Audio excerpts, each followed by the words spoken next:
In roster form all the element of set are listed. Roster form में set के all element को हम लोग राइट करते हैं।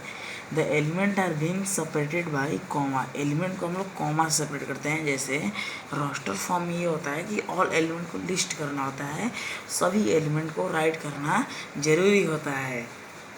जैसे सेट ए है, सेट ए में अगर 1 2 3 सेट है तो इसमें ये रोस्टर फॉर्म में सेट में अगर 3 एलिमेंट है तो तीनों एलिमेंट को लिखना जरूरी होता है। The set of all natural number which divide 42। इसका सेट हम लोग कैसे बनाएंगे? इसका सेट यही होगा कि 1 2 3 6 7 ये जितने इसमें नंबर हैं, जितने एलिमेंट हैं, ये सब 42 को डिवाइड कर रहे हैं। तो ये इसके एलिमेंट है, ऑब्जेक्ट है, मेंबर हैं। तो ये रोस्टर फॉर्म में लिखा गया है। In roster form the order in which the element are listed immaterial. ये ऑर्डर में भी लिख सकते हैं, ये ऑर्डर में लिख सकते हैं। कोई ज़्यादा उसको एलिमेंट को एक ही ऑर्डर में लिखना जरूरी नहीं है, उल्टा सीधा ऑर्डर भी कर सकते हैं, मतलब ऑर्डर इमटेरियल हो सकता है। The set of all Wavell in English alphabet एक और दो एग्जाम्पल हैं जिसमें रोस्टर फॉर्म में सभी एलिमेंट को राइट करना जरूरी होता है। नोट है एक बात का, it may be noted while writing the set in roster form an element it is generally not repeated, all the element are taken as distinct.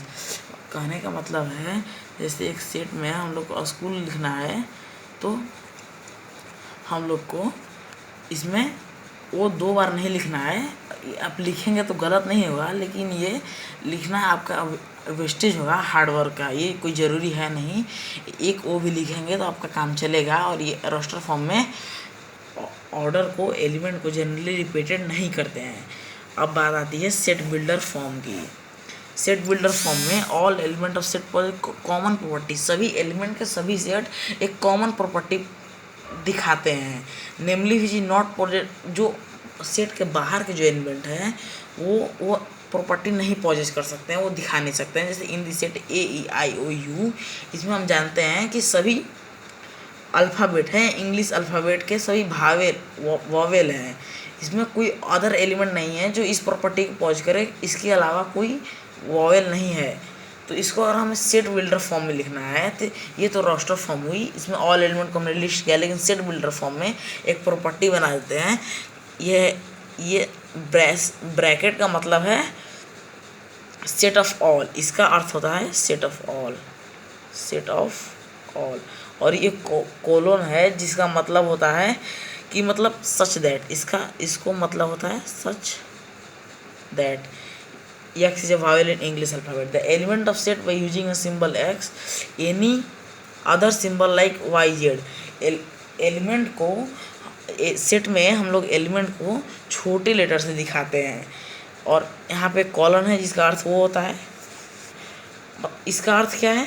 The set of all such that X is a vowel in the English alphabet. For example, और हमें कोई set दिखाना है जिसमें set में element है 4 5 6 7 8 9 10 8 9, तो हम इसको सेट बिल्डर फॉर्म में कैसे लिखेंगे? तो इस तरह से लिखेंगे, ए लिख देंगे। सेट में सेट के सिंबल को बड़े लेटर से इंडिकेट किया जाता है और इसको लिखेंगे या ब्रेसेस का मतलब है जो फलन है, इसको फलन ब्रैकेट, इसका मतलब है set of all X such that X is natural number, X minus में नहीं है, नेचुरल नंबर आप जानते हैं। X जो है वो 3 और 10 के बीच का एक नंबर है। It is readed set of all X such that X is a natural number and X lie between 3 and 10। The number 4 5 6 7 8 9 10 are element of set A। अगली वीडियो में मिलते हैं एक्सरसाइज 1.1। अगली वीडियो में करेंगे, लाइक कीजिए।